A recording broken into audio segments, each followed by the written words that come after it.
अवतार मेहर बाबा की जय।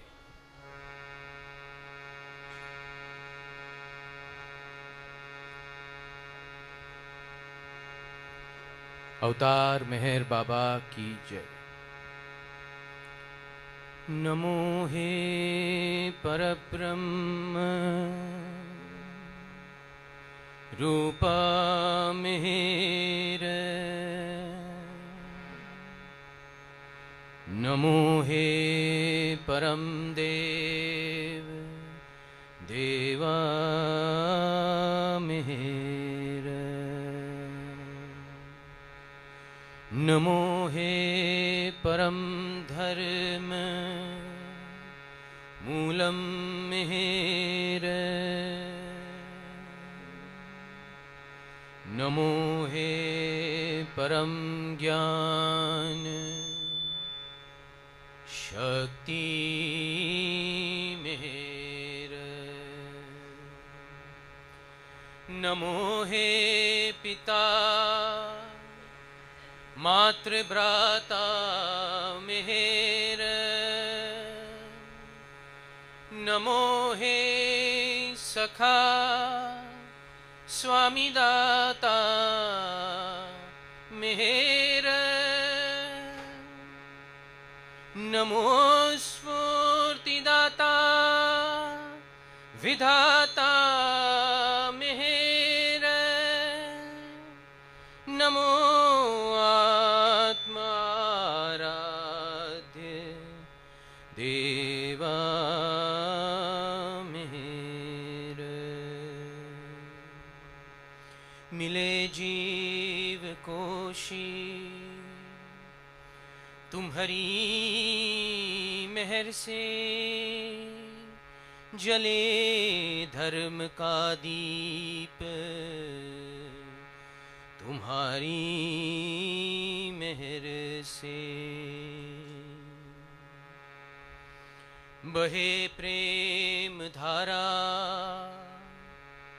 तुम्हारी मेहर से, रहे स्थिर चराचर तुम्हारी मेहर से, हमारे आद सागर हिले ध्रुव तारा, अधर्मों कुकर्मों कबाजे नकारा, मधुसूदना नेह मेहर तुम्हारा, कभी भी न टूटे ये नाता हमारा।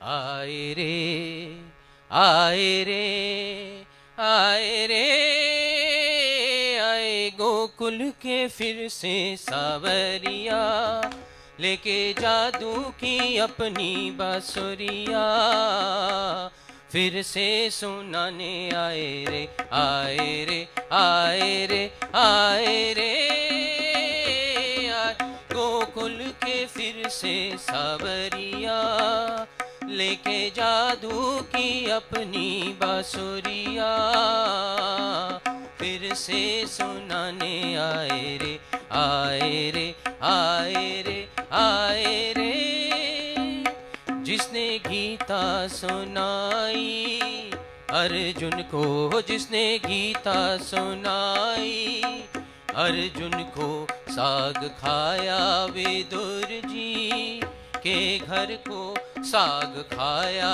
विदुर जी के घर को, हो जिसने पागल बनाया गोकुल को जिसने पागल बनाया, गोकुल को वही यशोदा के प्यारे कुंवरिया, वही यशोदा के प्यारे कुंवरिया, वही यशोदा के प्यारे कुंवरिया।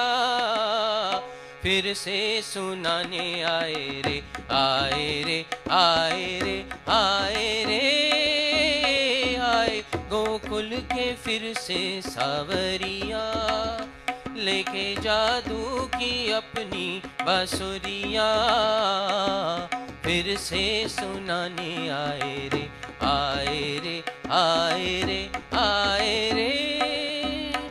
अनहद का संगीत, अमर शांति का गीत, अनहद का संगीत, अमर शांति का गीत। सुन के जागे सतप्रीत, सत्य होता प्रतीत, सुन के जागे सतप्रीत, सत्य होता प्रतीत।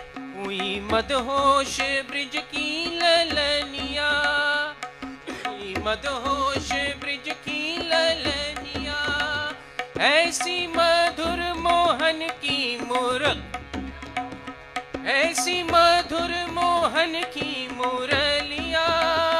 हुई मदहोश ब्रिज की ललनिया, हुई मदहोश ब्रिज की ललनिया।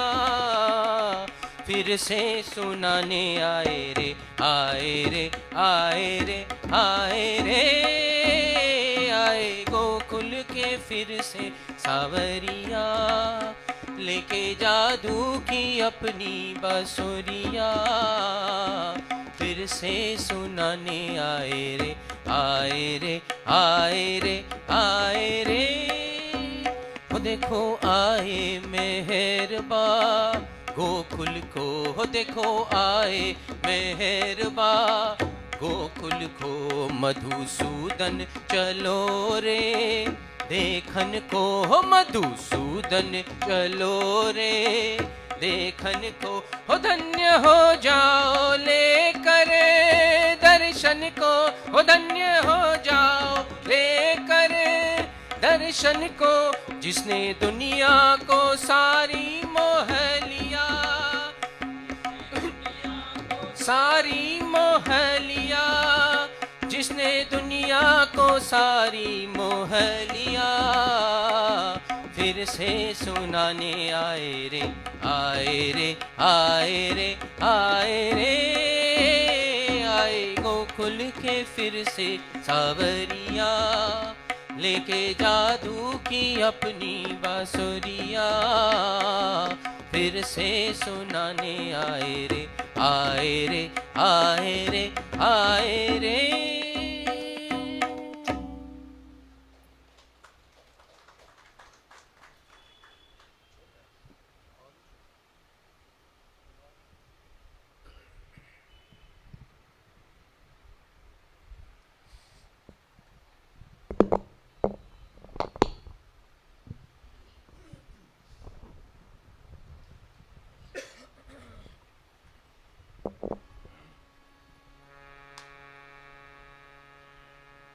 अवतार मेहर बाबा की जय।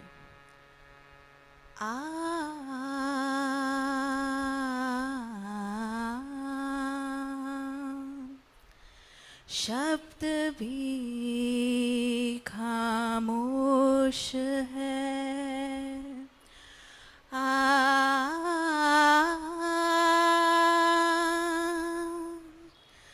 शब्द भी खामोश है और ग्रंथ भी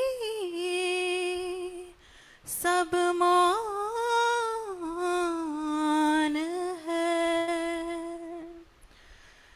विश्व के इतिहास में, विश्व के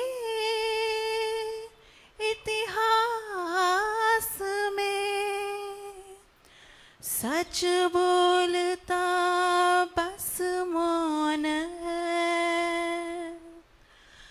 सच बोलता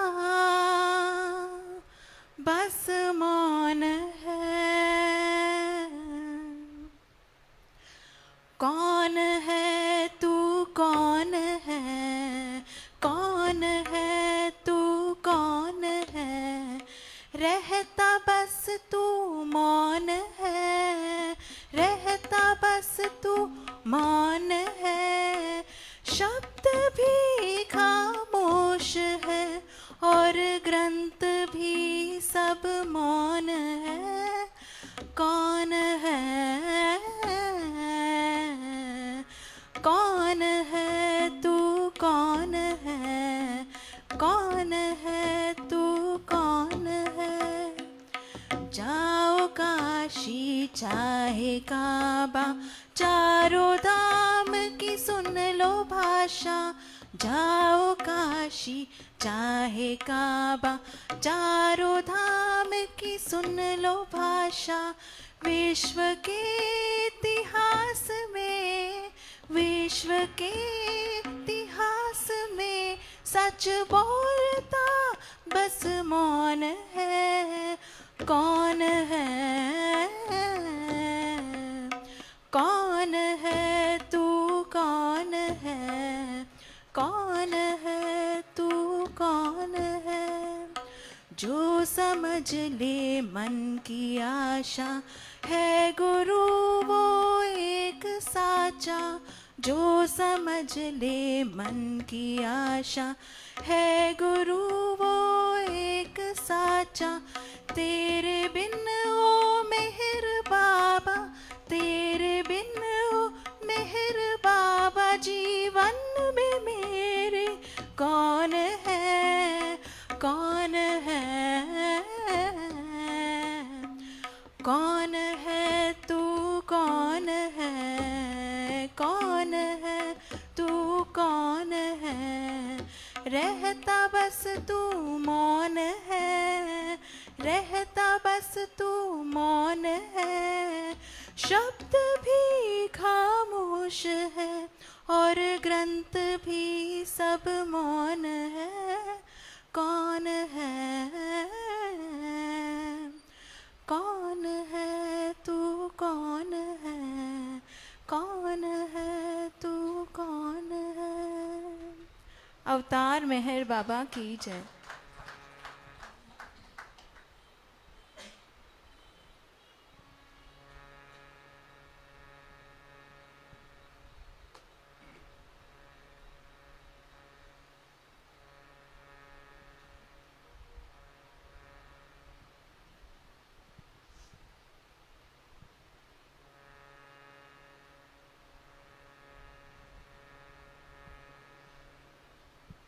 जय बाबा।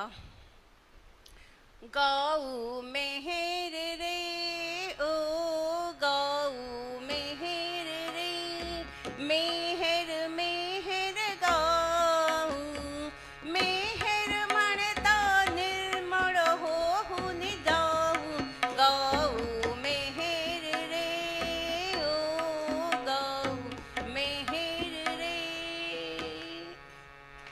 मेहर धऊ मेहर गऊ, मेहर नामे रंग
नको चढ़ोंगी जीवन हो, दरी न उमगे मेहर हो। नको चढ़ोंगी जीवन हो, दरी न उमगे मेहर हो। प्रामाणिक हो नी जीवनी, मानव बनुनी राहु गाऊ मेहर रे। हो गाऊ मेहर रे। मेहर मेहर गाऊ, मेहर म्हणता निर्मळ होऊन जाऊ गाऊ मेहर रे। कशास बोला ब्रह्मज्ञान, हृदय कोरडे द्रव पाषाण।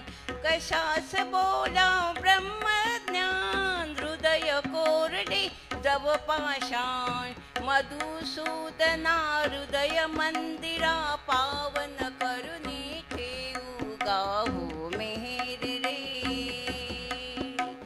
हो गाऊ मेहर रे। मेहर मेहर गाऊ, मेहर म्हणता निर्मळ होऊन जाऊ गाऊ मेहर रे। गाऊ मेहर रे, गाऊ मेहर रे। अवतार मेहर बाबा की जय।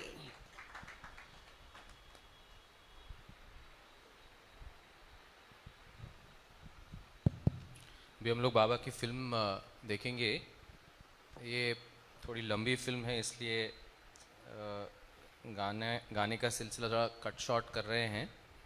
दिस इज़ एरज भाई की ये फिल्म है। It's a very very interesting film. It is titled as a typical day with Meher Baba. Eruch भाई बाबा का जो पूरा एक रूटीन था, सुबह से लेके जब वो मंडली हॉल में आते थे और फिर शाम को और रात को जब नाइट वॉच होती थी, उसका पूरा ब्यौरा हमारे सामने रख रहे हैं। ये वीडियो जो है ये मंडली हॉल महराजाद में संडे अगस्त 15, 1976 को लिया गया है। It's why it's a black and white video, but it's very interesting, fairly clear, and it gives a very detailed insight into beloved Baba's daily routine, which was there in his life and his work with the Mandali. 25 तारीख का programme सुबह centre पे ही रहेगा बाबा के जन्म दिवस का, और शाम का भी सेंटर पे रहेगा। कार्यक्रम सबको दे दिए गए हैं। अगर किसी के पास कार्यक्रम ना हो तो नोटिस बोर्ड पे भी हमने लगाया है, और अगर आपके पास ना हो तो आप मुझसे कार्यक्रम प्रोग्राम के बाद ले सकते हैं। मार्च महीने के भी सारे कार्यक्रम और हमारी मेहराबाद की जो ट्रिप है उसके भी सारे यहाँ पर है। और जिन लोगों ने अपने सब्सक्रिप्शन के पैसे नहीं भरे हैं साल के, तो आप कृपा करके भर दीजिए। और मेहराबाद ट्रस्ट के भी डोनेशंस हम लोग ले रहे हैं for the month of February. अवतार मेहर बाबा की जय।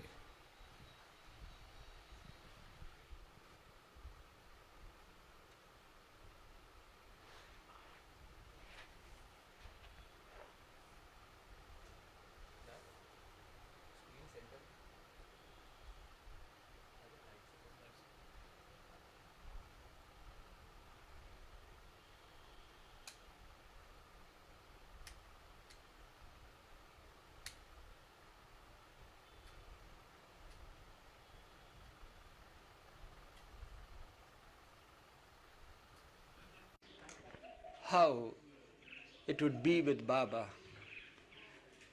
from morning till evening.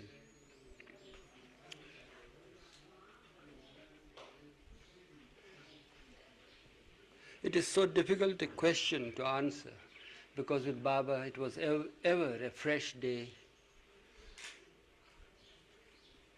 But despite that, there would be the routine that was attached and involved with his physical form. So I can describe that. Otherwise, every day would be a new day with something new happening every time.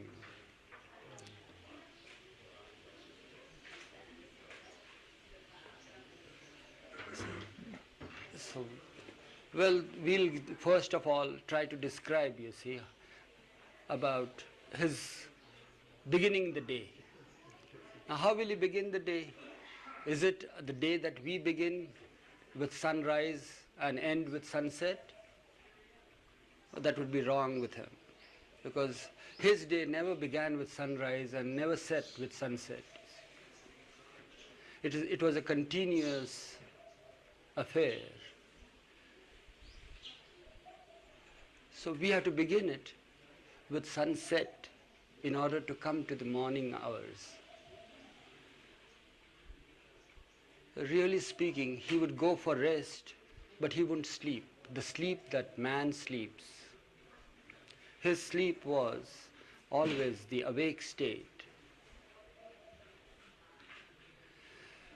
So now it's dusk time, and he's here in this hall, or it might be at Mehrabad, or it might be somewhere on the tour, anywhere.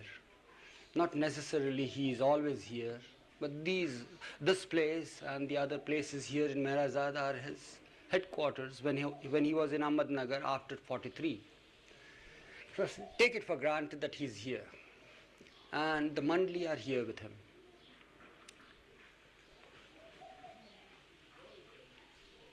It is now time for him to go to his room there. So he is preparing now, and it's ready. So he will just signal this way. That means whistle.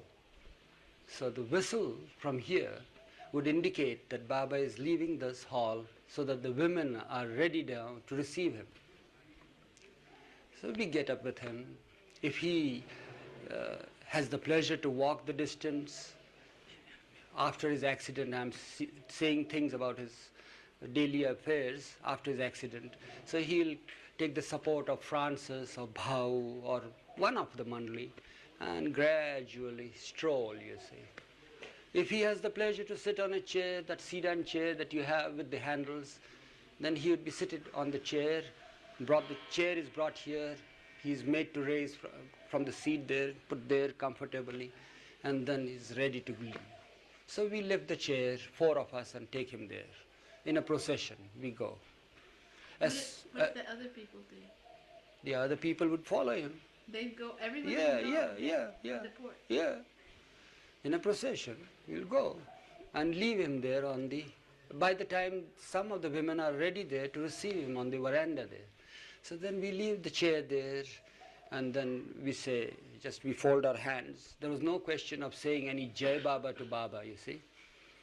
Yeah, because Baba ever remains the victorious one. Jai means victory. So we wish amongst ourselves as Jai Baba, victory to Baba. But to him who is ever the victorious, it's ridiculous. So we just silently fold our hands and bow a little. And that is a departure, and Baba does that, and he looks behind, you see, and waves, you see. Every day it will be a renewed activity, you see. This is evening, I'm telling you. But I begin it with the evening because day begins with him at the evening, you see. So now we have left him over there. While on our way to him, to keep him there or leave him there, so while he's seated here, he gives us a little program. He just points at different Baba Mandli people, you know, asking them to be alert about their timings. So every time the watches would change. Watch means keeping a watch near Baba, not the clocks. So the timings he would give, you see, that he would want Bhau to say, come at about, say, 6:30, would say, to be in his room there with him, till, say, about 9, 10. From 10 o'clock, you be there. From 10 to 12 or 1 o'clock, you will be there. From 1 to 3, somebody else. From 3 to 6, somebody else. Every time, all days, there was somebody, some man near him there, during the whole hours of the night. So that he has fixed, and we all leave him there and come back. And of course, while coming back, you know how. You must have seen herd of cattle going back home, you know. how they are, with their pranks and all that. We just jump and shout and laugh. We are away now, you see. So we are returning to our stable, so to say, you see, and now waiting a nice dinner or something like that, or we have to have a bath, or those who are addicted to smoke cigarettes, you see, they are anxious to go and have a puff there, and somebody wants to go to the toilet or something, and you know how it is. All are free now, you see. So we return in a jolly mood, and some are sullen, you see, because some reprimanding was there or something. It all depends upon the different moods. So we return. And each to his own, and now they are there. The one who is supposed to be there by 6 o'clock or 6:30, naturally he is in a hurry to finish off his chore and his food and all that. So he has a special privilege, you see, to have the first bath, to have the entry to the toilet for the first time, you see. There means preference is given to him. So that's how he is ready, and he dresses himself, you see, now on duty.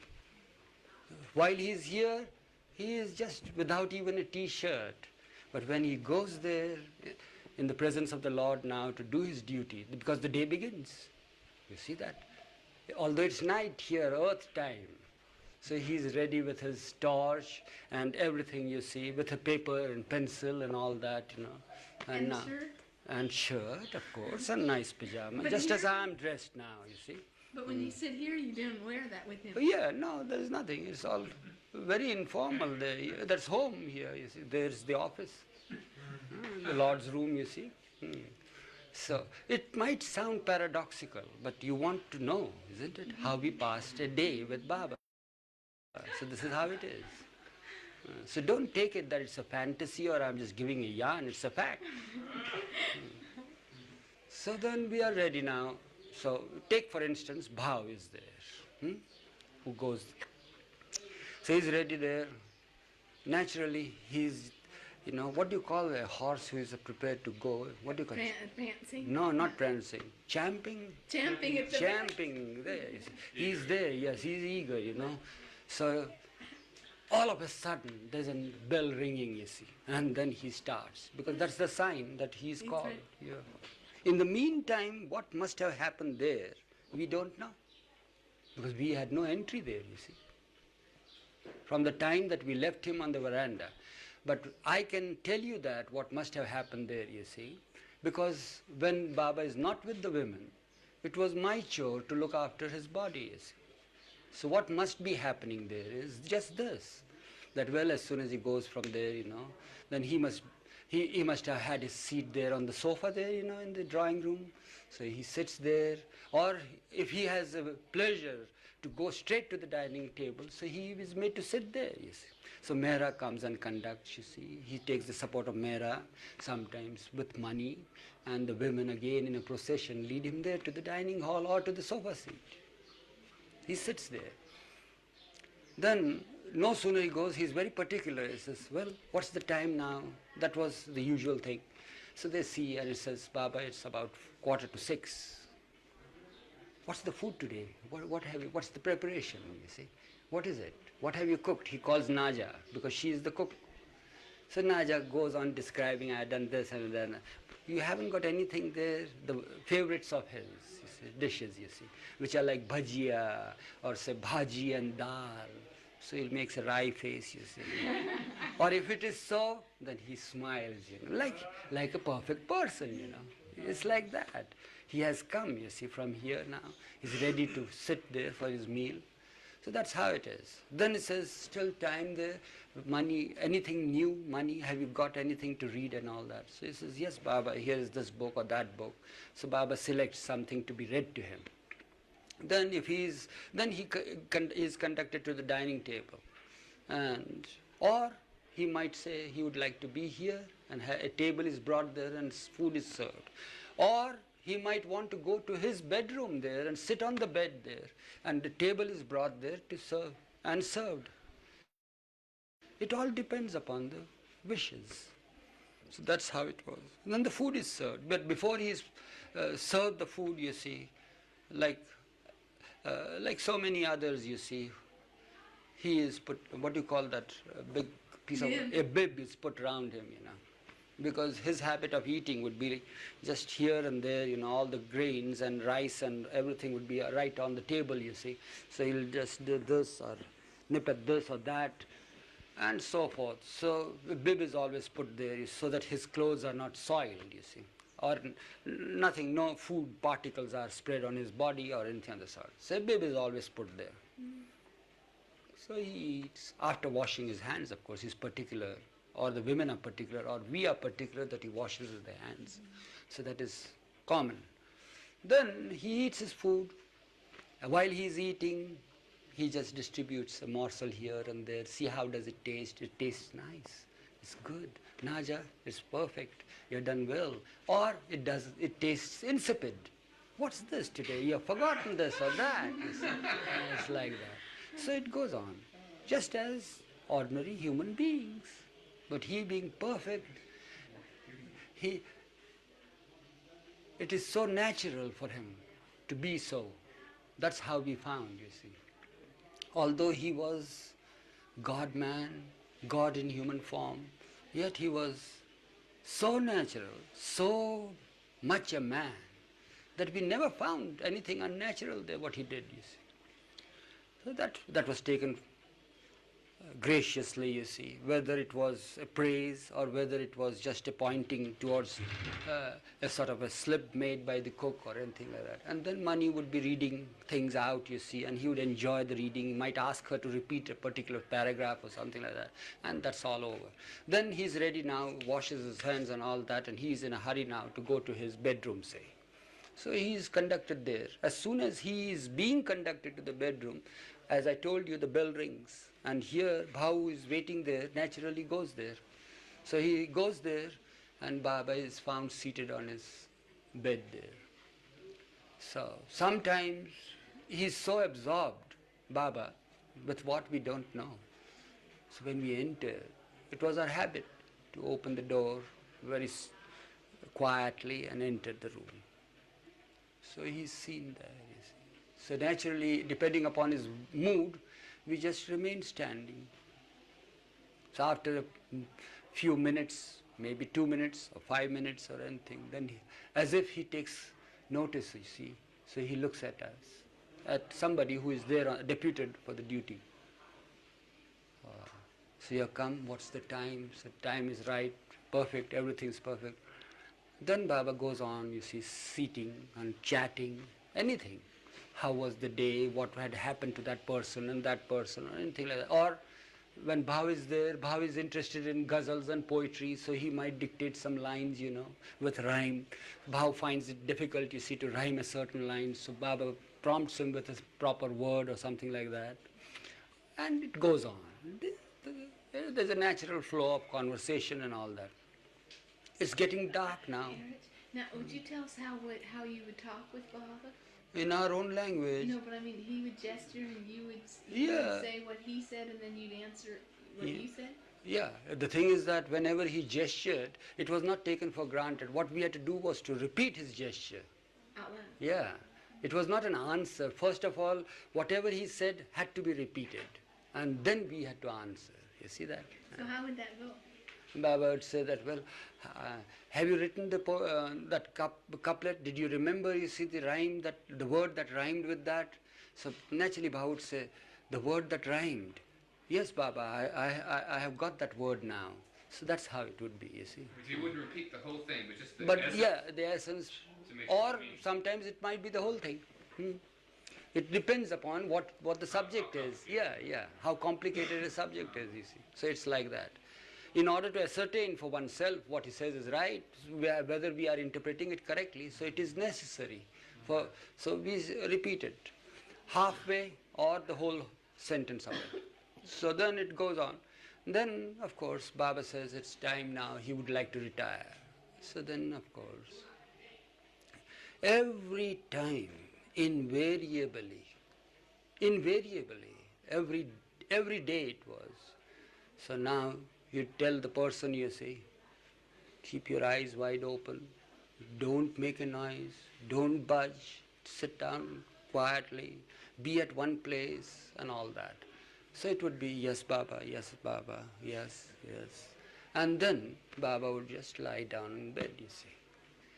And then the one who is on duty would put the sheet on his body and lie down. So he is made to sit there. So with the torch at one place, he just takes his position as a statue. And that position, with that position, hours might pass by, or a few minutes might pass by. But every time, you see, it was just one position there. Whether there are mosquitoes, or black ants, or red ants, or anything of the sort, you see. Yeah. So it was there. In the meantime, if he is good to us, he'll just, so again, the person there gets up and just sees, then he signs, you see. Says, are you sitting quietly? Are your eyes open? He will ask. Yes, Baba. Go and sit down. So that's his goodness. That gives us a little bit of movement, you see. We find that what is this old man trying to do? We are seated there, but later on we realized that he, in his compassion, in his love for us, gives us this little scope to make movement, you see. So that's how it was. Then afterwards, there will be this again, after some, say, 20 minutes or half an hour, that would be the sign. He would make it on his body, see, well rest. That was a sign to press his feet or press his body. So the person who is there would go there and goes on pressing, you see, very softly, gently, without much pressure or anything of the sort. Just there, just there. Well, that's good. Gradually, it's now about, say, 8 o'clock now. So, first few signs, you see, that we see of his deep breathing, you know. And then the snore, first snore. People wonder, did Godman snore? Did he sleep? Did he snore? Of course, why shouldn't he? You might as well ask, did he eat? Why shouldn't he eat? Do you mean to say that he lives on air or anything of the sort? He used to eat, he used to drink water and have everything. So he begins to snore. The man who is there feels so happy and comforted that his little massage to his body has given the body some rest. Little does he know that this man doesn't sleep. Yeah. But in the beginning it is so, in spite of it, knowing fully well that he is there, it's in his awake state, but the psychological effect is such that really we did feel that, well, he's having rest now. So very gradually you just move your leg, you see, from the position that you are doing there. On his bed, we sit on the bed there, on the edge of the bed, while pressing his body. So we make a little movement. There is a movement of the leg. What is it? He'll say, well, don't disturb. See how you disturbed my sleep, you see. So again, same position, half the foot is like that. So go on, you know, it's like that. So that's how it was. Now, How would you sit on the bed? Facing out or? No, it will all depend, you see. Sometimes, you see, the one night we feel that it is good to sit halfway, you see, facing him half and facing away halfway. Sometimes we found, later on I found that it was useless to do that because I used to get a pain, you see, in my back, you know, all the time being like that. So I used to do and squat like this, you see, on the edge of the bed, yeah. Then when he would take a turn, naturally it might be somewhere on my lap or something like that. So then we just move a little bit, you see. So he'll just do that, you know. Move? Yeah. So then that's how we sit on the edge. We have to be very particular about it. So it all depends upon how you feel comfortable. Who is the man there wanting to feel comfortable? But once you are caught in a position, you have to hold the position. That's the trouble. Yeah. So then it will go on, but then he'll again give us a little relaxation, call for water. You sit down there. So he sits there. Again, you see, he'll just say something, you know, the points for the next morning, so to say, would be this, that, remind me about this, remind me. So he jotted down, you see, all the points there. And then he'll say, is there anything to eat? So the boxes are open, somewhere some biscuits are there, or some toffee or chocolate or whatever it is, or something there. Says, yes, Baba, this chocolate is there, biscuit is there, this, what do you want? Bring biscuits. So biscuits are brought. Biscuits are kept there. A tin of biscuits. Now I'll give you another instance. Now Bhav is there as the watchman there. So this is what Bhav tells us one day, what happened there. So he's there, and it was a chocolate tin that day. It was a chocolate tin that day. There were biscuits and chocolates. Touch means little slabs of chocolate. Sometimes he liked cheese also. So there would be slices of little cheese kept there, you see. So he might take one. But he's seated now. It's now 9:30, mind you. So he's there, and then he's telling Bhav, now what about the next ghazal? Has he thought of any ghazals there while pressing his body or anything? Any other things?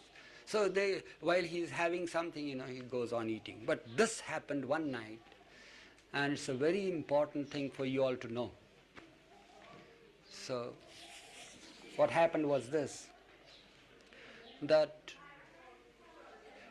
immediately after he sits and asks for some food or something like that, so naturally windows are all shut, the panes are there, glass panes, and lamp is put outside so that it may not, the smoke is not inside, the pollution is not there in the room. So lamp is outside, through the window panes, you get little reflection of the light.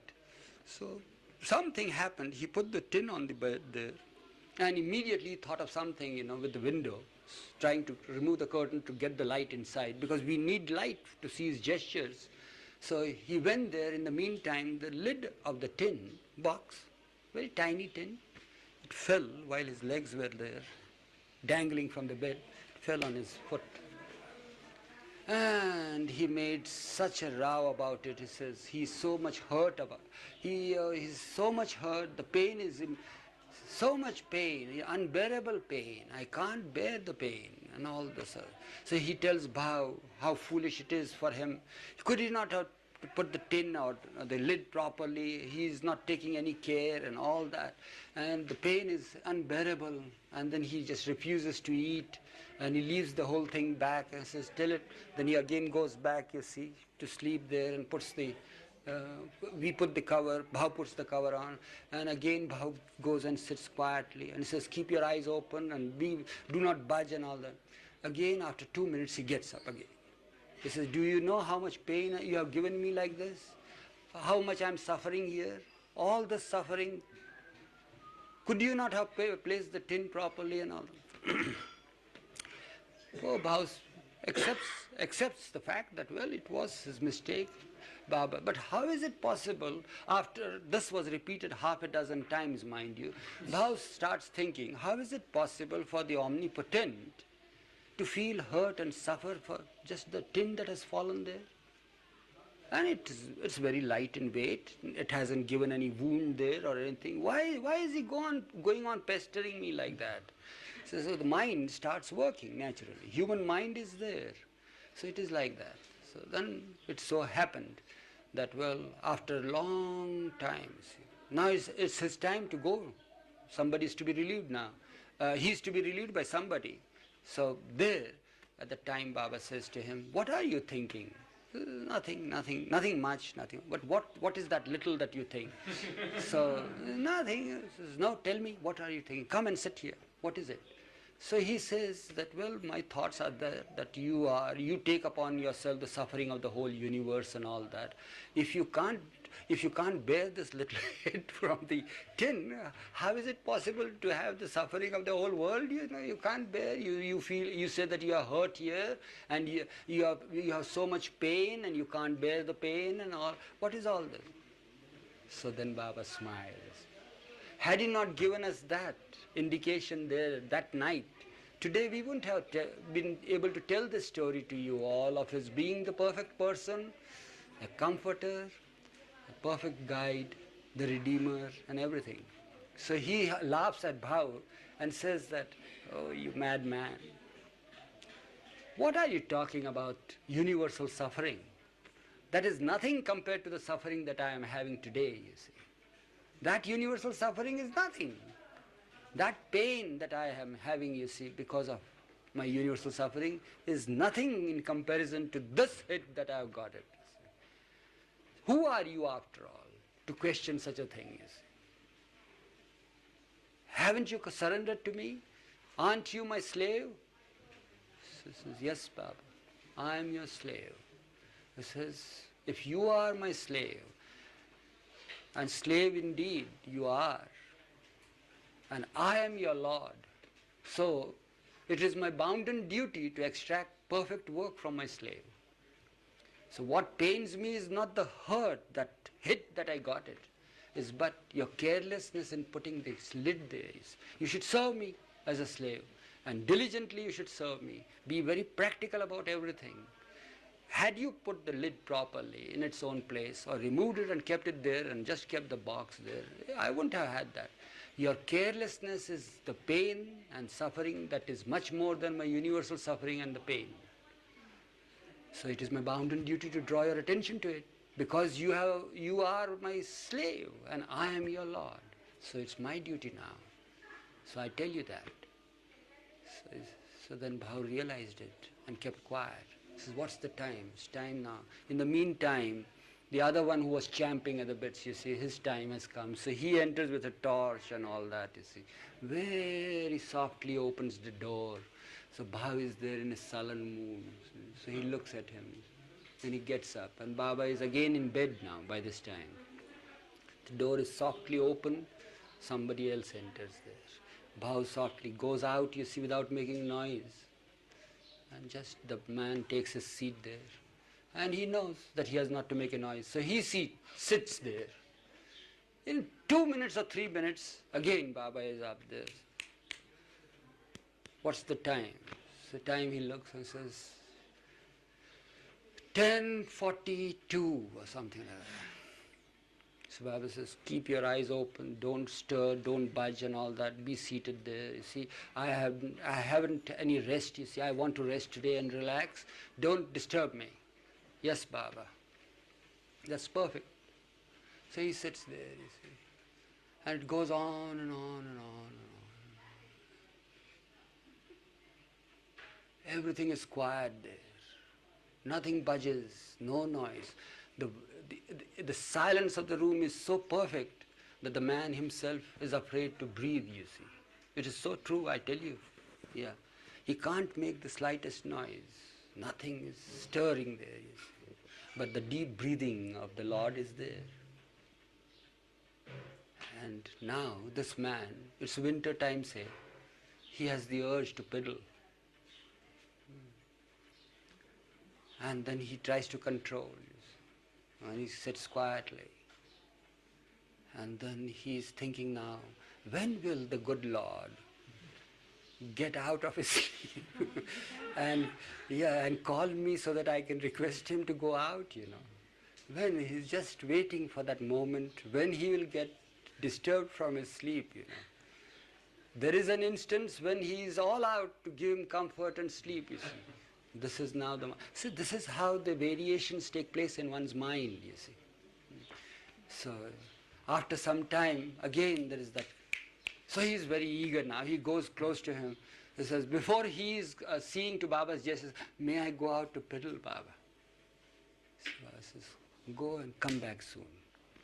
So then he goes out, opens the door. He piddles somewhere in the garden there, washes the hand there, and comes back and sits there. Baba, then in the meantime, Baba sits on the bed there, says, you had your piddle? Says, yes. It's good.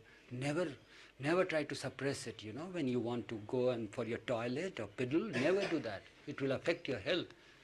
So, yes, so we feel so happy about it, that he is taking so much care, you see, and all that. Now, let there be a little digression in this story, you see, from day-to-day affairs. Let us transport ourselves on a must tour somewhere, you see, because this reminds me of another instance which is diametrically opposite to this. So here is, we have toured a lot. It is also day-to-day affair. It comes in that, but we are transported from Mehrazad now to a place in northern India somewhere. So there we have traveled a lot and we are tired, and Baba wants us to have a place for us to retire for the night. So where do we go? We go to a big, what you call, somebody's samadhi there, where they have got a lot of pilgrim rooms and all that, and we can hire them, and we go there for the night. So we hired a room for Baba, and it is about 10 o'clock in the night that we reach there, and the whole place is full of all flooring, nice tiles and everything, perfect there, you see. We are tired and we rush there, and Baba says he's so tired he wants to go to bed. Bed means not bed that we have. Bed means on the floor with a little blanket spread out. So he is there retiring. He gives us again the same instructions to keep watch and all that at different hours, and he retires. Somebody is there seated now. So it was Gustaji's turn there. And then he's seated there outside on a masonry bench there. And he does not know now what's all happening. He is made to wake up, you see, at the dead of the night, because it's his turn to sit. And Gustaji, being an old man, he sits there. So, and there he sits, and he sits, and he sits. From inside the room comes the deep breathing, the noise there. And now he is so impatient that he wants to piddle. And he does not know what to do, because he has not had any chance to piddle after having arrived there. Nobody had any chance, and the place is so full of flooring, and the tiles are there and the carpets are there. They don't know where to go. It's all darkness. We don't know what's happening, you see. So he is now thinking, because of the urge that is there, that he would cross that bench there, and naturally behind the bench, he creates a psychological barrier, you see, is not sanctified. So we can go there and piddle there and come back, you see. Because what can he do? He can't control himself now. But now how to get up? Because Baba's instructions are not to budge, you see. But now he hears Baba snoring. Then incessant clapping comes from Baba. And that incessant clapping is a signal that leave everything and come immediately, run to me. So again, you see, with that signal, you see, all that urge to piddle is, you know how it is. Sometimes when you are in this sort of a call, you know, all of a sudden there's no urge. It's finished. It's vanished. So he just ties his knot and opens the door and is there. Baba says to him, don't budge, don't stir. Keep seated at one place. Keep your eyes open and be watchful. Gustaji says, what's the matter? Only just this. I thought that there is something there. So he looks at the sky. He's there. There's no much urge there. He's disappointed. So he looks at the sky. It's all this, you see, starry and all that. He just does not know. Another half an hour passes by. Once again, the urge surges in him with redoubled force, you say. And he does not know what to do. So again, he hears Baba snoring, and Baba is snoring there. And now again he puts his leg out there and wants to go. But before doing that, he is trying to see how deep it could be. Can he jump? What is the thing? And what does he see? There are stars there below. So he is so horrified, again that urge subsides. Because there is a depth over there, it's an abyss there, you see. So what he finds, there is reflection of the sky. So he looks up there, the sky is up there, and there must be this water underneath there. So there was a big lake there, just behind that, just there, you see, with a sheer drop. And the benches were put there, you know. It must have been it was a beautiful place when we saw it the next morning. Gustaji was so horrified that in the morning, of course after his turn, he went back to sleep, and all that, I don't know what had happened to all that accumulated urine, it was there. So in the morning we found our places, we evacuated and everything was over. First thing in the morning, he leads me with my hand there and says, you know what is this? I said, yes, it's a beautiful lake, nice place. He says, last night I was to drop myself in this. Then he gives me the story. He was silent also. So in his silence he describes. So we told Baba about it. So Baba laughed. But you were snoring, Gustaji said. He says, yes, it's there. So that's how it is, that his sleep was the sleep of the awake one. Same thing another time here in Meherazad. Bhau was seated outside instead of sitting inside the room on the first floor where he occupied the room. And Baba had admonished him many times and says, don't budge, don't move and all that. And he was seated outside and he was, poor fellow, keeping watch over there. And Bhav tells me one thing, great now. That is a different thing about his snoring and all that.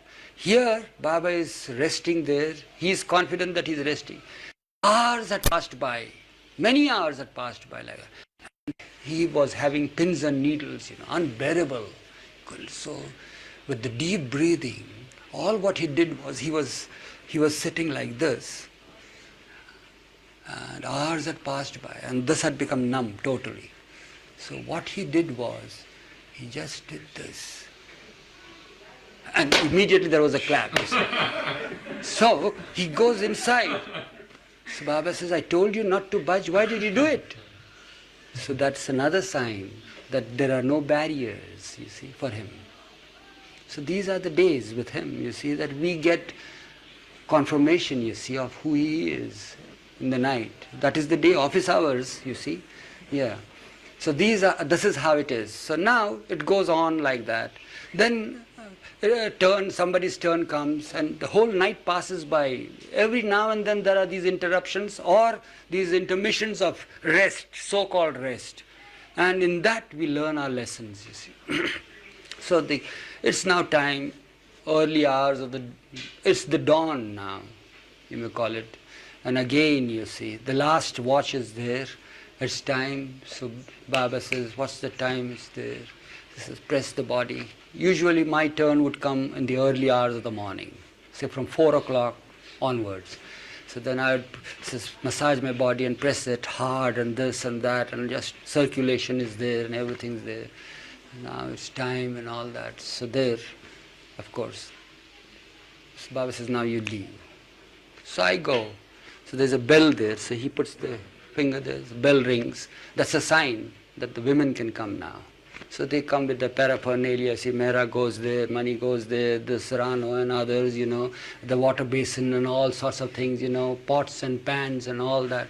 And again a big bib is put there, you see, for him to wash his face, and water is being taken there and all that, And lot of, how women with the toilets, you see.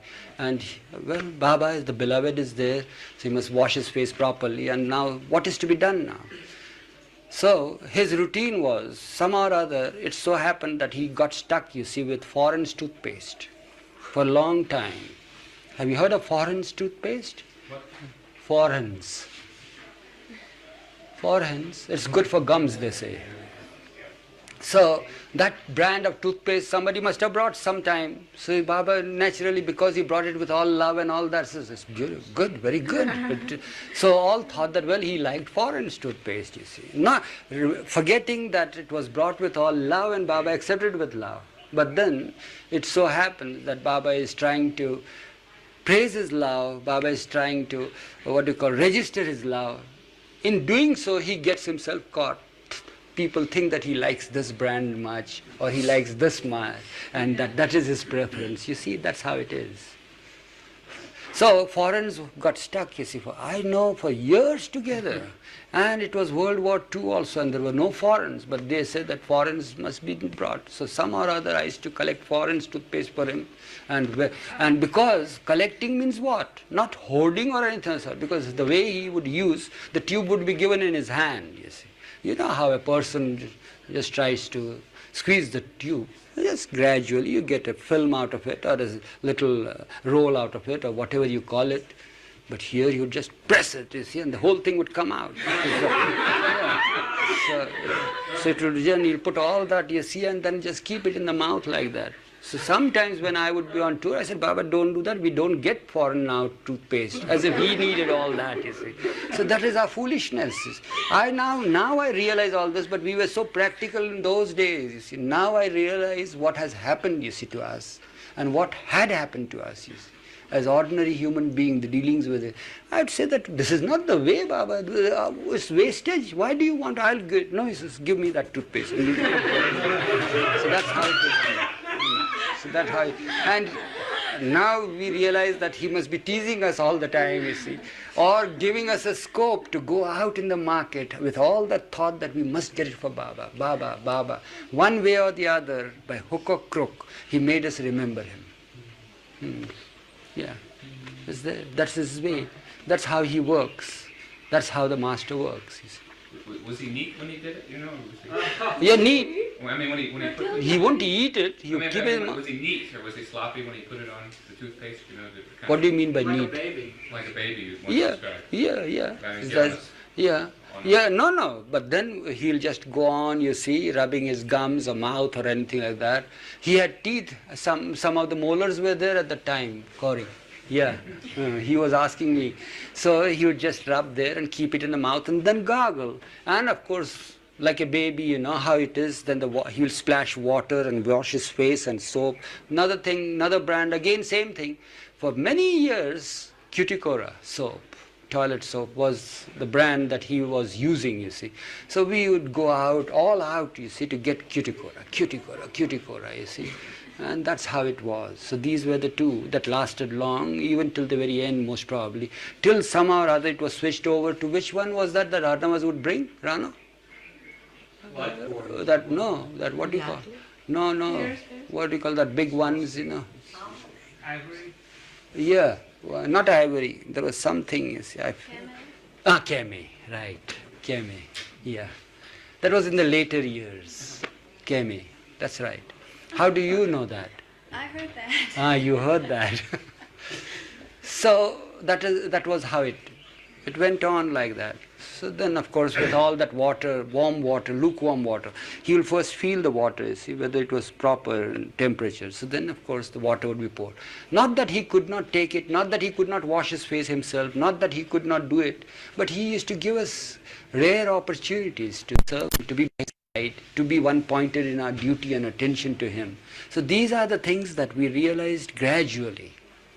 In our how it began, our fervor, our love, you see, wanted, we would like to do that. She would vie, you see, with the other woman who is permitted to do that. How it will be, I will do it and all that. But then they thought, then Baba would look, come on now, you today give me what? But does that mean that he was disabled? That he could not do it himself? On the contrary, it was much burdensome. Do you know when you have to wash your face and if somebody is helping you and doesn't pour the water in proper proportion, how burdensome it is? Have you all gone through that process? Yeah, I know it myself, you see. So I would rather prefer to have it and just pour the water and do it and finish it. But no, he permitted them to do it and he underwent so much, you see, for giving an opportunity to each one to come closer and closer and closer to him. It was such a gradual process. And with what pains he brought all these people who are now here closer and closer to him. At what pain, at what cost? It was this. Yeah. So, well, that is all over now. And then, of course, a new napkin is given, a napkin and all that. That bib is removed, you see. It was all drenched with water, you know, that splashed, you see. You would splash the water and finish. So afterwards, he just takes another seat there and breakfast is put there. And his favorite is, what do you call, you know, here we have that skimmed cream, you see, from the milk. We boil the milk. We don't have pasteurized milk or anything of the sort. There's the milk that we get, buffalo's milk, water buffalo or milk buffalo, what do you call it? Boil the milk, keep it overnight and you get a thick layer of cream, you see. So that is skimmed and put there. He liked that very much. Not only he liked it, but he had preference for it. So whenever we went out for must tours and all that, and the heat of hunger, the heat of exhaustion is so great, you know, that we used to feel that inside, burning all the time. So Baba would say that this is very good for that. Eat this, because we need it. Although we outwardly looked very fatty, you see, but that doesn't mean that fat was not required. It was needed, that's what Baba says. So he would ask us to have a plate full, saucer full of cream each one, with bread. That would be others. Breakfast, whenever he had the pleasure to give us a breakfast, stand us a breakfast, you see, with little sugar put on that. And he liked that, and a cup of tea. And his way of drinking tea was not through the sip from the cup. He had a special saucer, a bowl-like thing. The whole tea is put there, you see, and then he would drink it like that. Sometimes if it is warmer than is usual, so he'll blow, as a human being would blow, and then drink it. So that's how you'd go. on with his breakfast. While having breakfast, there will be all sorts of chats and laughter and this and that. Might ask somebody, how did you sleep? He would just inquire with the women there over there, see, did you all sleep? What happened? And somebody would say about somebody's dream, or somebody having a nightmare, or somebody had a Baba dream and all that. So that went on. Now, the day is passing by, mind you. Nearly now it's 7 hours, from 6 o'clock, now it is 12 hours have passed by of the day, which we call the night, you see. So now it's time now. Very soon there will be, here, all the mandali are awake, say at about 5 o'clock, and they are ready now, anticipating Baba and wanting to keep themselves ready. Last minute letters are to be written, last minute chores are to be done. You see that Baba had asked us to do this and do that, and whether that nail is put, whether that particular notice is put, whether that circular is ready, what has happened to that. Everything is perfect and made ready to receive him. Just then, by that time, we have our own tea. Our tea would be tea and chapati. That would be our breakfast. So we have our tea and breakfast, and some have bath there in the morning, some don't have, you see. And we are ready, anticipating him. Just then there will be the bell. All there. Most of them will go. Not all would go. Some would be here, some would be doing the last minute things, you see, and most of them would go there to receive him. So they will be there. Baba is already there, seated there, you see, and they wish Baba, and then he's brought here in a procession again. Takes his seat here, and the day begins. The so-called morning begins, you see. So then, we are all here, then Baba, we are all standing, you see, waiting for his order. So then we'll say, Baba would say, sit down. So we all sit down, you see. Each one having his own particular place, you know. Today I feel myself foreign here because my place was there, you see. Yeah, I'm at a different place today. I feel myself a stranger here. So it's like that. Then he goes on looking, inquiring after the others, wanting to see what are the reactions and how are you all. So then he'll inquire about our health and whether we slept and all. It goes on, same repetition is there every day, almost every day, the same thing. Then anything new, that would be the sign. Is there anything new to report? So some... A spirit? A spirit, yeah. Spirit Baba would say, he'd take interest and ask his spirit, you saw it here? So, it's not harmful at all, Baba would say. What happened? So Gustaji says, when I went to Piddle, that was the sign for Gustaji to Piddle. When I went to Piddle, I saw something white, you see. And that whiteness started growing taller and taller, and you know Gustaji's yarns, you see. It will go reach it went right above, you see, and almost touched the sky. Baba says, did it touch the sky? Could you see it? He says, it's very tall. And how old had he any beard or anything? Yes, he had a very flowing beard and all that sort of thing. So that's good. Then he would enjoy. And Gustaji with his silent gestures would go on telling, you see, all sorts of yarns, and I would put spice in it, you see, and make him laugh, and he would enjoy it. It went on like that. You would translate Gustaji, then you translate Baba. Yeah, both like that, you see. You add to it to make it more... Yeah. So Gustaji wanted that way, you see. So that was the morning thing, to give a pep, so to say, for Baba, you know. And it would go on like that. Then afterwards, what about the reports, letters, any mail has come? That is a sign for mail. So says, yes, the heap is here all the time there, you know, ready. I am anxious, you see, I'm more anxious to finish that, you see, than all this yarn and all that. Because naturally, office work is to go on, go ahead with it. There are so many cables, you see, that needed urgent replies, telegrams, inland telegrams, letters, and so forth. So now, here the office starts. Now what will happen is, if Corey goes on doing like that, then he will either throw a board from there to her, or will slap. He says, what are you doing? Why are you sleeping? Didn't you have sleep in the night? Didn't you sleep last night? So, no Baba, I did have sleep. Then why are you sleeping? Why? Or somebody yawning, you see. He'll say, what is this yawning? This was a sign for yawning, you know. Why is this yawning here? Yeah. So then again, we are all alert, you see. Now the correspondence, and you know how drag it is for those who are not concerned. I go on reading one after the other, the cables, you see, then Baba gives some reply to the cables, so I jot down some points, you see, and then another cable, another cable. And what would it be, you see, that somebody has died and Baba, surely because that person has taken your name must have come to you, so Baba's reply would be there. Somebody is getting married, somebody is born, and somebody is getting separated, and somebody has had a fight, you see. All together, somebody's birthday is there, so Baba blessed me for the birthday. All put together, you see, it was a sort of a stew, a divine stew, you see, of the activities of human beings, So it was like that. So all it would come. And what about the reaction on our mind, you see?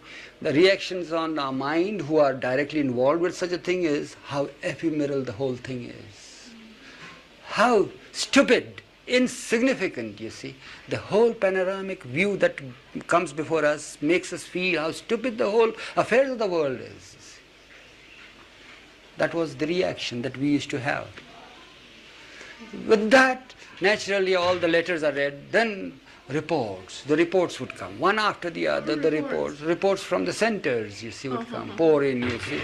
So the reports would be read, you see. There will be dissensions and fights, you see, among Baba people there, that somebody did that and somebody said this and somebody did that, and that he wouldn't want, you have created me as the group head and Baba, that somebody is now trying to create another group there, and so forth. So write a letter, with that Baba would give us some points, so take down the points, then all that is to be, means these are the points that he gives, we have to write the letters, you see, from that. So it's all piled and stored, you see. Everything is over now. In the meantime, Gaver comes, you see. It's time for Baba to have some soup or something like that. Because there at the breakfast, although it is said that he liked the cream most and all that, and he was given the cream and given the little bread to eat, but he must have taken a couple of morsels and distributed it to the women there, or kept it like that, had just a cup of tea and that's all. So he needed some little nourishment. So Gaver, being the doctor, would bring some, and he liked that dal soup, lentil soup, plain lentil, salted. So this water on that, plain water, would be brought here. So it will be brought. Baba says, what is this? Or sometimes it will be, what do you call, apple, grated apple. Huh? Yeah, grated apple. Or sometimes it might be orange juice or something like that. So it would be kept there. So Baba would look there. Gaver would be coming, so Baba, when she comes here, you see, Baba will give a look at her, so what is this, why did you bring it here? And sometimes you see trying to tease Gaver, says, why did you come and disturb us, you see, at this odd hour with this sort of thing, So with Baba it's necessary, you take it. So she'll stand there, says, go away from here. So, but you take it. So then she will insist upon him taking it. So he'll take it. So says, now he'll start drinking, as he had told you from a ball, you see. Then he'll say, now you can go with one hand. He says, you go. So he'll drink, and then again, he says, come on, you take it, you take it, you see. And then he'll distribute the whole thing. You give it to your wife. Like that. So we then, but this went on, it was good for us, we liked it, it was prasad, but we now, later on, the last years, we realized that it is not proper to deprive him of little nourishment that is there like that by accepting it. But we can't even refuse it. God himself is offering it, how can we refuse it? But at the same time, love is such a thing, or whatever you call that affection, as Baba called us. Our love was affection, no love at all. So that affection prompted us, you see, to find excuses. That Baba, I don't like sour, you see, my tooth is aching today. If it is a fruit juice or something like that, or a hot soup or something like that. Baba, I just had my pan, see, like that, you see. Something trying to just, so then he'll just look here and there. But he will have his point, you see, and Gustaji was the person who would have everything, you see, irrespective. Yeah, he'll take it, yes. So that would be the thing. So, well, it was like that. It was so it is so, and I tell you that. Then afterwards, you see, in the meantime, after having a hot cup of this little soup that he had, which must have been a cup of it, so he must have had half of it, say. So he might get an urge to sit on the potty. That is the sign for it, you see. So get the potty here. Potty would be always ready, you see, for him. Potty means a commode. You know what potty means? A commode. Stool on which you evacuate. You have your toilet done, you see. So it's brought here near him. It's on this red carpet, you see. So of course he's helped and made to sit there. So he sits there, and he, again, you see, is there anything? Or he faces us. He faces us. And then the conversations continue, as if there is nothing, no break, nothing in that, whether he's on a potty or on his throne or anywhere, any bed or anything. Just, in the meantime, there is somebody on the watch there says, Mr. Padir has come, you see. You know, a village officer here. So he says, he has come. So he has come. So Baba says, he has come, call him inside. But Baba, he is a village officer there. You are on the potty. So what? He says, call him inside, you see. So he comes. So this man, you see, sees him on a potty, and you can see that he is with his other. And he's seated like that. So he says, well, what made you come here? So he goes on telling, you know, that this is this is that, and all that sort of thing. Oh, it's that. You know. So he gives replies and everything, and then he's sent off. Some other visitors have come, you see. Some dignitary has come, you see. So he wouldn't care for it. Whether he's on a potty or on his seat, he didn't care. Sometimes he would refuse. No, he wouldn't see anybody while sitting on the chair or anywhere like that. So it is like, after he finishes the potty, naturally somebody pours water there, and he will wash his fanny himself, and then we'll remove that, make him sit there, and then we'll take the chair away. And that's how it would be. We'll clean the pot and again resume. Afterwards he'll say, now what's the time? Still there is some time. In the meantime, the newspapers would come, messengers will come with more mail and all that sort of thing. Every now and then Adi would be the one who would be functioning there, the main office there. From there, all the things would be supplied here. So if the paper has come, and if there is nothing now, so he'll say, well, it's time for bogus news. All the news is over. Or he might stop us, you see, from reading all the reports and all that, and says, wait, it's too much now, keep it. So now read something. So the newspaper to be read, he would say that would be the bogus news. That he won't say newspaper. It's like that, paper, but bogus news. He'll just say, and with good humor and smile. So we'd read the newspaper. The method of reading was that we had to read the headlines. I used to read the headlines, and if he were to clap, then I had to change from one headline to another caption. But if he didn't clap, then I had to read the whole write-up after the caption. So that's how I would read. So sometimes he would have a hearty laugh, you see, from some comics that were reported, you know. Or sometimes it would be a very, a calamity would be reported or something like that. So he might comment about it. See, people come and go, they die and they're born and all that. Whatever comments in between would be there. But hearty laugh that I still remember were on two occasions when there was reported, you see, in Australia, that there was a bet between two people. One chap said that he would eat the whole car, you know, more automobile car. Yeah, with all its tires and battery and engine and all that, for just 100 pounds Australian. So we would go through that, you see, sometimes the reports that would come, you know, what has happened and all that. So that made him laugh and, tickled him. So another ticklish thing was that there were two people found missing in a lunatic asylum in Calcutta, you know. And eventually they were found, you know, your Golden Gate Bridge, you know. There you have those towers there. So likewise in Calcutta there is another bridge, a suspension bridge, a long one, but it's not as big as Golden Gate, but it's similar to that. So after some days of absence of these two lunatics, people started spotting some people are right on the top of the tower, you see, some two little dots there.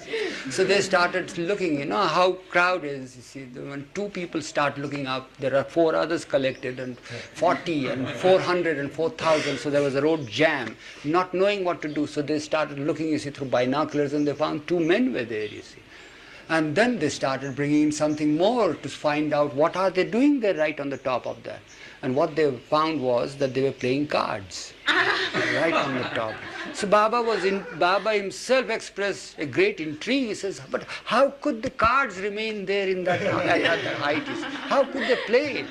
Sheer madness. So we said, but they were mad, Baba. They are the mad lunatics, you see. So that's how, you see, the conversation will be conducted, and there will be humor exchanged, you see, like that. So, and again after some time, you'd say, but when everything is over, right in the midst of reading the reports also, again you'd say, but how could those two people, how could they have climbed that place? That's how he would express. Yeah. So that's how the day would pass by, you see. And what else have we missed? So then, of course, it's time for him to take for lunch, or he wouldn't want to go for lunch. He would sit late hours over here, and something would be brought here, you see, for lunch. Or he would go there and come back again, and again in the evening. Yeah, Ghavar would be coming on the bicycle there, and so forth, and like that. So again, we'll go back in the evening, leave him there, and the day would begin there. So that's a sort of a resume of what I recall now of a day with Baba. When he was sitting, for example, visitors would come, would he pay deference to the position of the man? Would he treat worldly important man with due dignity, or would he just... Very often. He would give him his just dues. If any... that's why I make give this particular word, you see, just dues.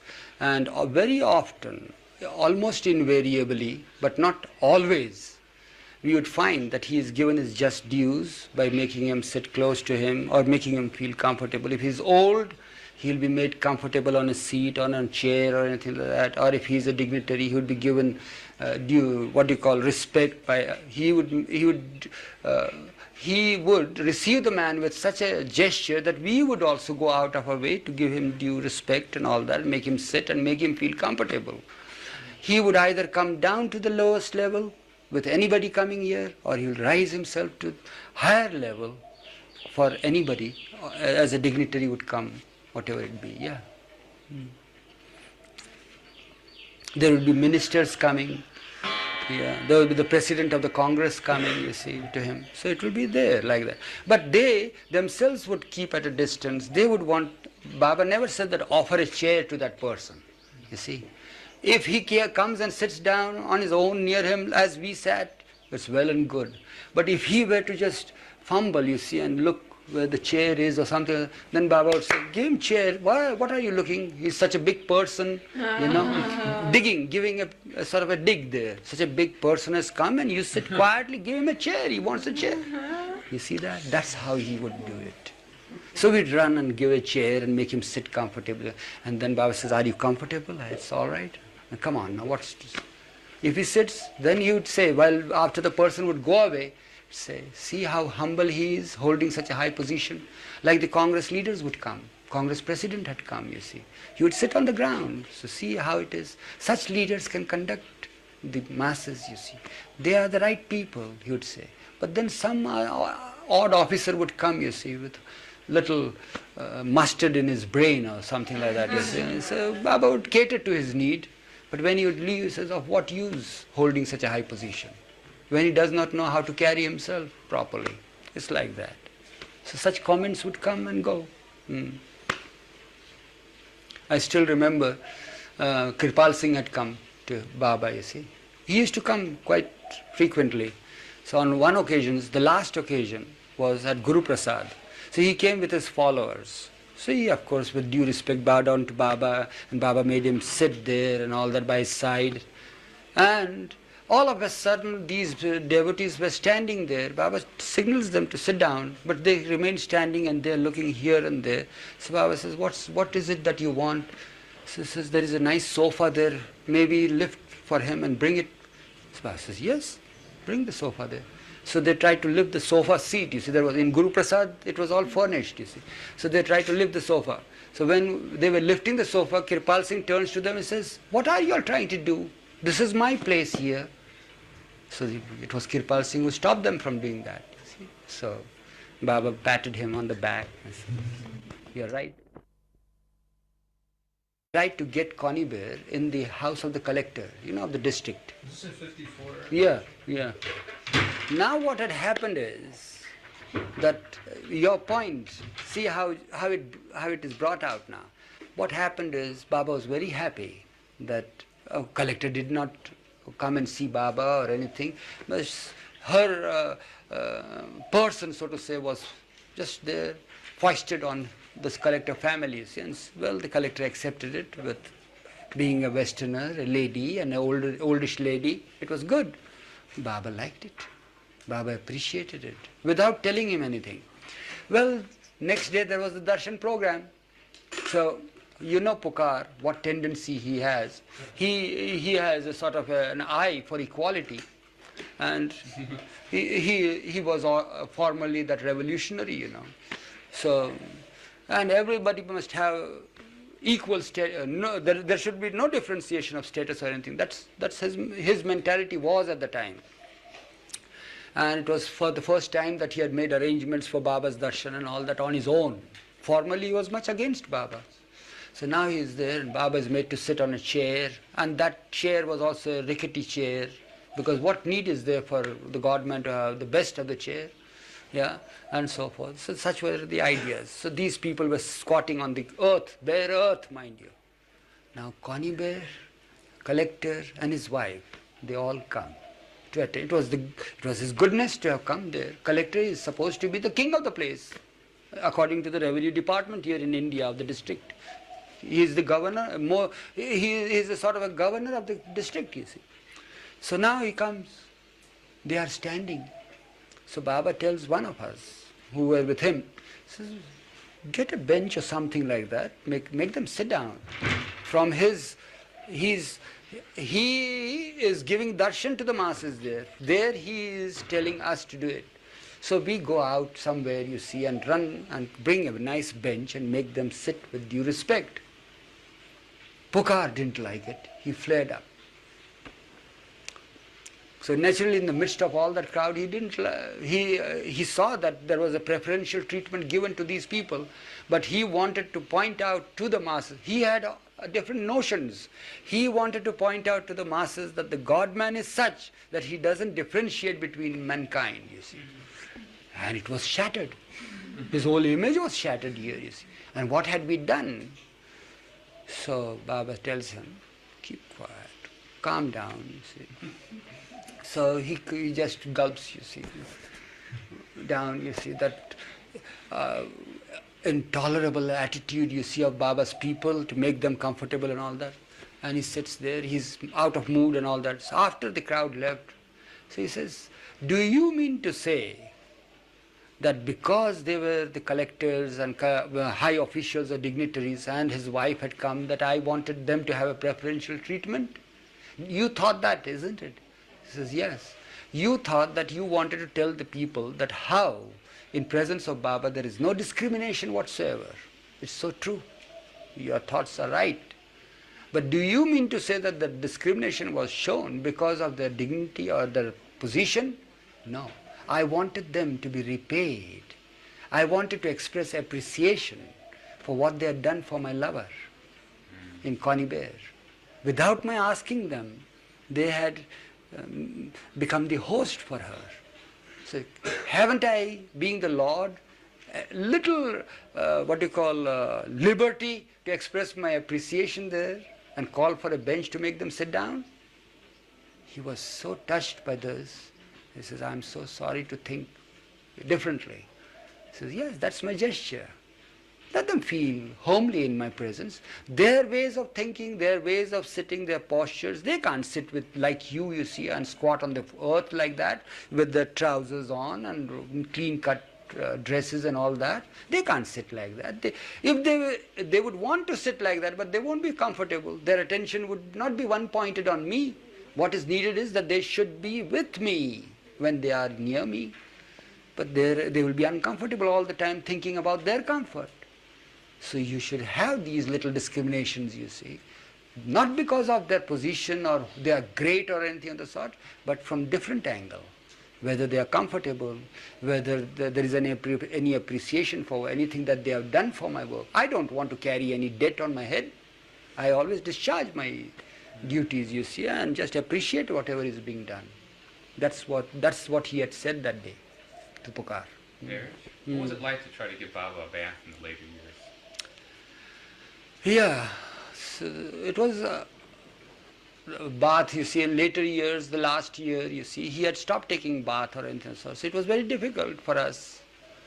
We wanted his body to be kept trim. Pores must start breathing, you see, otherwise they were choked up with all things, So what had happened is that the last years, you may call them, or the most last month, according to God Speaks, you see, we use the word. Yeah. So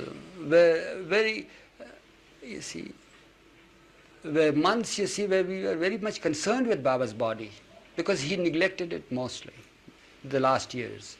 And the last months, you see, were the months, you see, where he neglected the body most. And we were very anxious. Whatever little we could do for his body, we could do. So people had sent all sorts of things, you see, to massage his body, to keep it in sunlight, to do this and do that and make it move about and all sorts of efforts were being, exerted to see that his body is kept trim and all that. But later on, what had happened, people having heard, and especially lovers from Iran, they thought that his body must be made healthy, so they sent almond oil, from Iran, and they wanted the body to be massaged by oil. Baba didn't like oil at all, you see, on his body. Not about not using oil on his body, but he wouldn't want anybody to use oil on his hair, you see, so that when it comes to him, it doesn't feel that oil. But then they sent it with all love. What to do? The bottles were kept all the time, kept here, you see, in his presence, you see. We wanted that his body should use this. Well, he would look every day. So one day, through sheer exasperation, he says, let us have this and finish off with it, you see. So we used to then use that oil to massage his body and all that. But he wouldn't like it. So I would rub the body off, you see, of the last vestige of oil after the massage and all that. But still, he didn't like it. So after using half of that stock, he says, now it's enough, I've used it. Their love has touched me. You write to them that I have made use of it, but no more now. I said, all right, no more. But then something must be done, you see. Summer months had come, and when you massage the body or when you give a rub and all that, you know how the sweat is pouring out of the person who does that. So it is no good, it gets sticky, you see. So I said, this is no good, Baba. We need something to use over your body. So what should we use it? So talc powder. He says, that's a very good idea. Nice talc. Talc is nice. It has nice scent and all that fragrance. So we started using talc powder, little knowing that it would go against us, you see. So he would want us to pour more powder and more this and massage, and that choked the pores of the body. Yeah. So with great difficulty now, he wouldn't take a bath, or he wouldn't want his body to be sponged or anything on the surface. What is to be done? So eventually we thought of the same technique or tactics, you see, that he employed with the musts. So the musts wouldn't want to take bath, and so he would, with great concern, great love, coax them into taking a bath or taking a wash or a sponge like that. So we started. So eventually we went to such an extent, you see, expressing whenever he would call us or anything, and then we would just make faces, you see, making him feel. So I would say, what's the matter? He says, some smell, not good smell, you see, somewhere around. So that's how you do it. So he says, what? He says, when your hair needs, Baba, thorough wash and all that. So he would put his hand over the head. It's nice.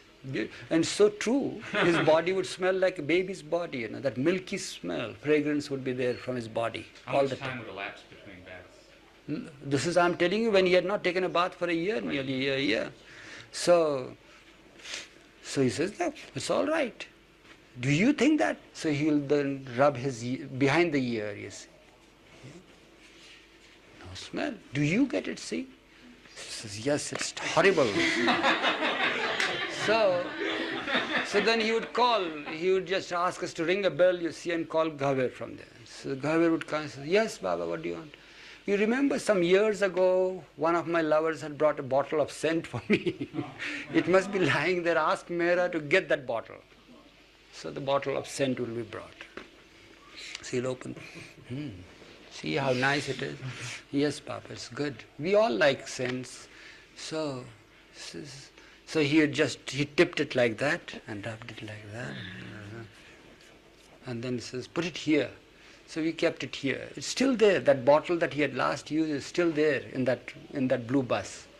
So he tells me, because I was the one who just sniffed and said that it was very smelling. So he tells me that remember this, that whenever any visitors come here for embrace or anything, before they enter, what you do, just take this and apply it. So then there won't be any dirty smell or anything of the sort. I said, again we failed. We can't coax him to take a bath or anything else. What to do now? So then eventually what we thought of, Ghave and myself and others, what we'll do is at least let his soles be made clean, you see. So they had that dry skin on it, and skin is shed. Every now and then it's rubbed. So without our being aware of it, the skin always is rubbed out and fresh skin grows. So here, now he's not going out for long walks or anything. The soles are getting thicker and thicker with unshed or unrubbed skin of the sole. So now what is to be done? So when we massage, you see, we used to see how much of it comes out and all that. So it's all right. It's all right. It's perfect. It's good. So again, there would be a threatening thing, you see, from there. So today, prior to that, mind you, a year and a half prior to that, this incident, he would come one day he comes and says, do you know, the day has come. Today is the day of my crucifixion. So we said, Baba tells all this every now and then. So he says, take it seriously. Today is the day of my crucifixion. So we just say, yes, Baba. What can we say? I don't know how I will stand that, you see. They insist that I must take a bath today. So that's good. So yes, that's good. My crucifixion, and you say it's good. So that's how he would take it. Huh? Yeah, hair to be washed as well. Oh, it was worse than crucifixion then. So that such are the figures and such are the things that he would say in pictures. But then the last months, you see, it was crucial, and we wanted to see that his body must be made clean and the pores must be made open, you see. He must sit in, we used to ask him to sit in the sun a little bit so that his body could have sun and all that. But then, bath or water, nothing of the sort. Then, one day it so happened that we coaxed him into just saying that, Baba, what we'll do is wash your feet. Just feet. And wash your soles with nice lavender water. We had a bottle of lavender somebody brought. He liked lavender. See? So Baba says, we said, lavender has come here. We'll make use of it. Some lover has brought for you with great love. Wherever there was a question of love, there's no doubt about it. He would go to any extent to accept the thing, you see, through love. At his discomfort. Yeah, it is a discomfort, yeah. This is all right. So that was a signal. So we now started using the same technique that we started, you see. We kept everything ready, a lot of hot water, a lot of lavender water, a lot of this and that, and napkins and all that. So we made him sit. It was on his bed there, I still remember. It was there the last days now. We never knew that he was going to drop the body. So, but this was the thing that happened just before that. So then we made him sit there with a basin full of water and another basin to put his feet inside, and we scrubbed and had. Everything was perfect, and lavender, the scent, the fragrance was there. He liked it very much, and he was there and he was smiling, and then after rubbing his soles and all that, you see. So we would do that. So he would do that. So he says, what is it? So why are you tickling me like that? You see, he would say. So you know how the tickle. So all the feelings are there, mind you. The human feelings are there. So then, of course, we talk. And then gradually, he says, Baba, there's plenty of water now. It will be all wasted. It will be thrown out. Should we put that another napkin there, and we'll just have this sponge up to the knee? Will be all right. So before he could say yes or no, we go there, you see. So it was there. So that's how it is. So we went, and from the knee on to thigh and to the waist and to the chest and to his neck and to his ears and everything. The whole body was made perfectly clean, and everything opened up and nice with warm water, fragrance and all that. Soon after that, some days, he dropped his body. But before that morning also he said, I had a good shave, eh? How is that? He used to shave with his own hand, you see.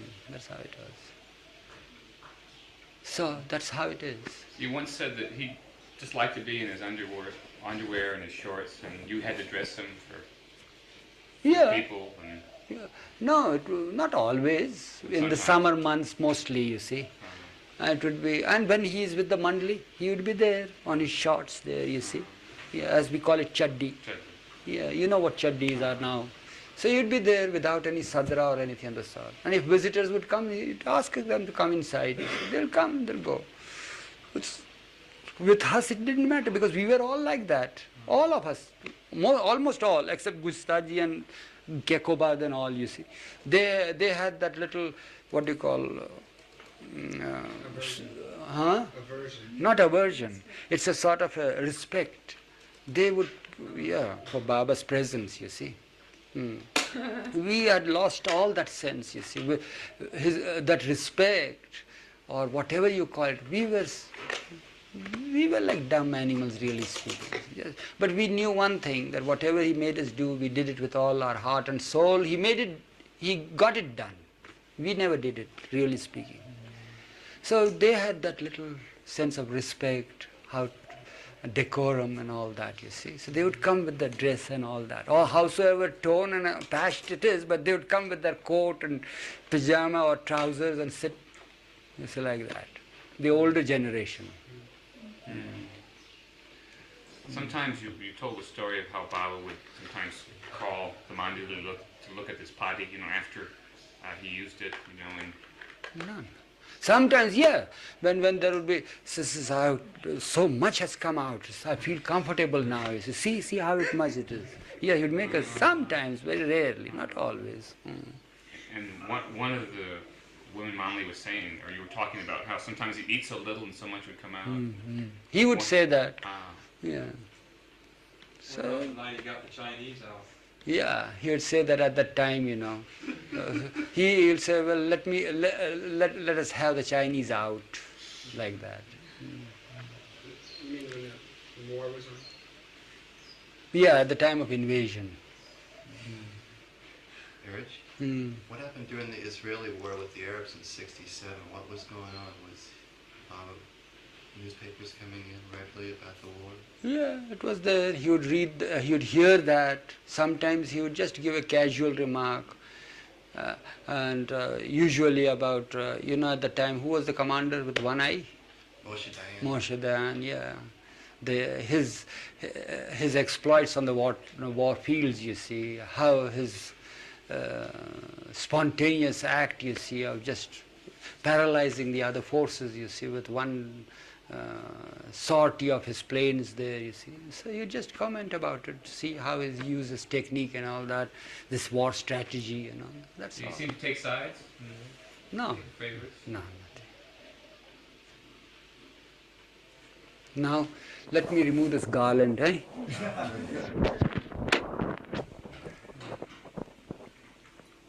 Where do I put it? Here? Now let's come back to some better senses, you see. We were just transported to the past, you see. Let us live in the present.